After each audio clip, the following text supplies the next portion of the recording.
हरे कृष्ण। एक बहुत ही सुंदर कथा व्यासदेव ने युधिष्ठिर महाराज को बताई थी दान के महत्व को दर्शाने के लिए। ये कथा मैं आज आपको बताता हूँ। व्यासदेव ने कहा, बहुत समय पहले की बात है कि कुरुक्षेत्र में एक ब्राह्मण रहा करता था जिसका नाम था मुद्गल।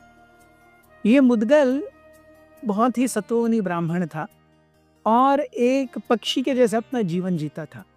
जैसे पक्षी रास्ते पर पड़े हुए अनाज के दाने खाते हैं, वैसे ही ये मुद्गल जो था वो किसानों ने कहीं से तो छोड़ा हुआ दाना वगैरह इकट्ठा करता था और उसी पर अपना उदर निर्वाह करता था। महीने के 2 हफ्ते ये जा करके अन्न इकट्ठा करता था। एक छोटा सा मटका कितना छोड़ेगा कोई? 2 हफ्ते घूम करके एक छोटा मटका अन्न इकट्ठा होता था और वो भी बाकी के 2 हफ्ते महीने के वो घर आकर के यज्ञ होम हवन तप इत्यादि करता था और उसके फलस्वरूप में ब्राह्मणों को वो प्रसाद के रूप में बांटता था। मुद्गल की शुद्धता, उनके हृदय का अमलत्व इतना था कि वो जब बांटने लगते, प्रसाद वितरित करने लगते, तो प्रसाद की मात्रा अपने आप बढ़ जाती, इतनी बढ़ जाती कि वो हजारों सहस्त्रों को ब्राह्मणों और भिक्षुओं को खिलाने के बाद भी प्रसाद बाकी रहता।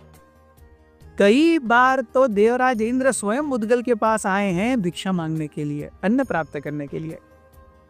ऐसे मुद्गल पूरी तरह से बिना भूख प्यास थकान और क्रोध के उन्होंने अपने इंद्रियों पर विजय प्राप्त किया। ऐसे महान मुद्गल के बारे में सुन करके दुर्वासा मुनि को लगा कि उनका टेस्ट करना चाहिए।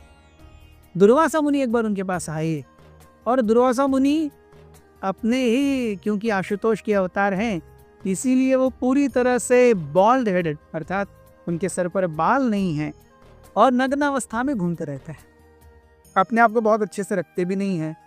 तो कोई अगर उन्हें देखेगा तो एक साधारण बहुत ही गलिच्छ भिखारी समझेगा। ऐसी अवस्था में दुर्वासा एक बार आए और मुद्गल को बहुत गालियां देते हुए उन्होंने भिक्षा की याचना की। मुद्गल ने बहुत ही आदर आतिथ्य से ब्राह्मण दुर्वासा का स्वागत किया, उन्हें खिलाया। क्योंकि दुर्वासा बहुत भूखे थे, प्रैक्टिकली जो मुद्गल के पास था वो सब खा गए, कुछ भी नहीं बचे, इतना दुर्वासा ने खाया। प्रैक्टिकली फिर मुद्गल को अपने खाने के लिए और अपने परिवार को खाने के लिए कुछ भी नहीं बचा। और ये सब खाने के बाद दुर्वासा अनायास ही उठते हुए बिना कुछ बोले चले गए, गाली देते हुए मुद्गल को ही। जब मुद्गल बाहर गए, उन्होंने फिर से भिक्षा मांगी, थोड़ा अनाज लेकर के आए, पकाया उन्होंने। फिर से दुर्वासा मुनि आए। दुर्वासा मुनि बैठ करके मुद्गल ने उनको बहुत आदर आतिथ्य से प्रेम से प्रसाद खिलाया। दुर्वासा ने फिर से खाया, सब समाप्त कर दिया, उंगली चाट दी, कुछ नहीं बचा। और फिर मुद्गल को गाली देते, अरे ये ठीक नहीं बनाता, वो ठीक नहीं बनाता, वैसा पता नहीं क्या, किसको किसको कुकिंग करना आता ही नहीं है। फिर से दुर्वासा गाली देते हुए चले गया। फिर मुद्गल ने जाकर के भिक्षा मांगी।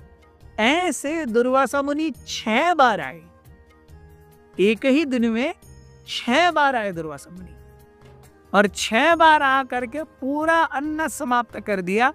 और पूरे दिन भर न उनके परिवार को न मुद्गल को कुछ नहीं मिला। फिर भी जब मुद्गल बहुत ही शांत, धीर, गंभीर, from his demeanour you could tell he is very pleased, वो बहुत प्रसन्न है। दुर्वासा इतने प्रसन्न हुए कि कहने लगे, हैं मुद्गल, व्यक्ति कुछ भी कर सकता है, लेकिन अपनी पेट की भूख को शांत रखना और उस समय अपने क्रोध को अपने नियंत्रण में रखना, ये प्रैक्टिकली इम्पॉसिबल है। व्यक्ति अपना जीवन चलाता है उदर निर्वाह से, उस उदर निर्वाह में 1 नहीं 2 नहीं 6 बार खलल आए, और उसमें भी मैंने आपको कई सारी गालियां दी, फिर भी आपने धर्म के आचरण को नहीं छोड़ा, धर्म के पथ को नहीं छोड़ा। मैं आपसे इतना प्रसन्न हूं, मैं आपको आशीर्वाद देता हूं, आप सशरीर स्वर्ग जाओगे, आप सशरीर स्वर्ग जाओगे। No more than Durvasa had spoken these words, स्वर्ग से एक बहुत ही महान दैदीप्यमान प्रज्वलित रथ आया नीचे। और उस सारथी ने कहा कि हे मुद्गल, तुम्हें देवराज इंद्र ने वहां पर आमंत्रित किया है और तुम्हारे लिए रथ भेजा है। मुद्गल ने उस सारथी से पूछा कि हे सारथी, कृपया आप मुझे स्वर्ग के लक्षणों के बारे में कुछ बताइए, जिससे मैं निर्धार कर सकूं कि मैं सही में वहां जाना चाहता हूं कि नहीं। सारथी ने जब ये सुना तो मुद्गल को देख करके सारथी हंसने लगे, कहने लगे, तुम पहले व्यक्ति हो जिसे स्वर्ग के अधिपति से निमंत्रण आया है और तुम सोच रहे हो कि मैं जाऊंगा या नहीं। फिर भी तुमको अगर चाहिए ही तो मैं वहां का कुछ वृत्तांत देता हूं। स्वर्ग ये अत्यंत पुण्यवान लोगों की भूमि है। वहां पर कोई भी नास्तिक या पापी व्यक्ति प्रवेश ही नहीं कर सकता। वहां पर इंद्रिय, मनो और अहंकार भोग के सारे जितने साधन हम सोच सकते हैं वो सब हैं। वहां पर व्यक्ति केवल जन्म लेता है और अंत में वो मूर्छित अवस्था में वहां से गिर जाता है। उसको किसी भी प्रकार की भौतिक इच्छाओं की पूर्ति के लिए बहुत मेहनत नहीं करनी पड़ती। अनायास सारे सुख उसे मिलते रहते हैं। इसमें भी उसे भूख, प्यास, दर्द, शोक, अपमान, इन सब से होने वाली जो पीड़ाएं हैं ये कभी स्वर्गलोक में व्यक्ति को नहीं सताती।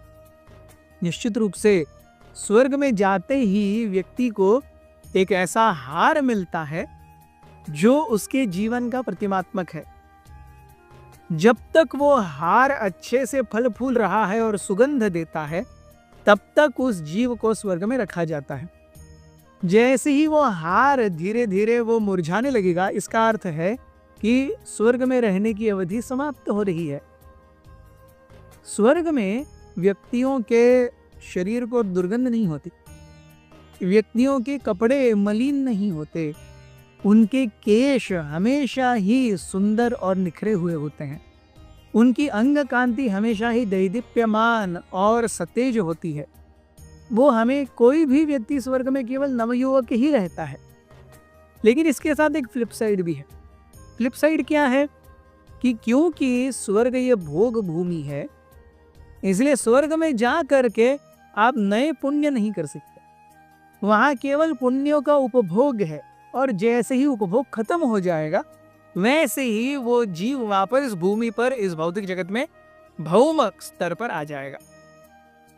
वहां पर जैसे व्यक्ति को ओल्ड एज नहीं होता, रोग नहीं होता, शोक नहीं होता, इसमें भोग करके वो इतना मदमस्त हो जाता है कि जब उसके स्वर्ग की जीवन की अवधि समाप्त हो जाती है और वो पृथ्वी पर आता है तो उसे यहाँ का सारा सुख गलिच्छ लगता है।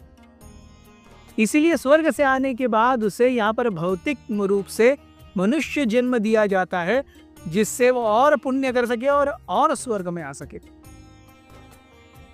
लेकिन जानो कि ये स्वर्ग के जो नियम हैं उससे ऊपर भी और ज्यादा अच्छे लोक हैं और इन सब का जो परमोच्च शिखर है वो है ब्रह्मलोक, जहाँ पर जीवन की अवधि सेंसुअल ग्रेटिफिकेशन, मेंटल ग्रेटिफिकेशन और सब सुख सुविधाएं ऐसी हैं जैसे न भूतो न भविष्यति।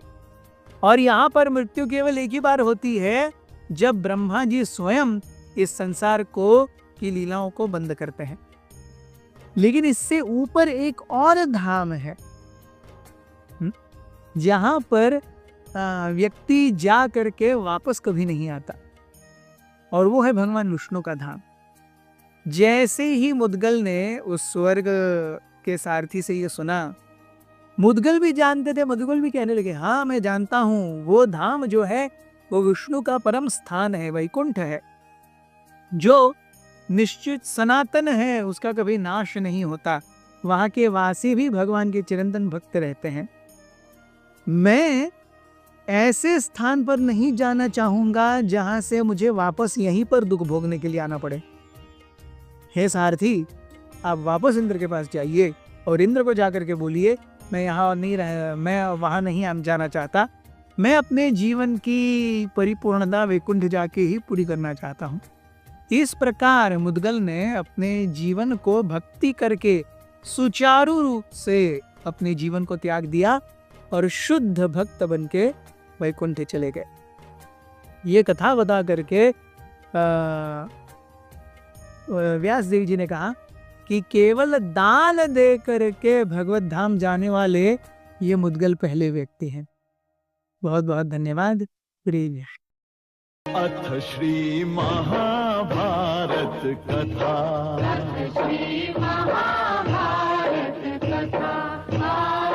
महाभारत कथा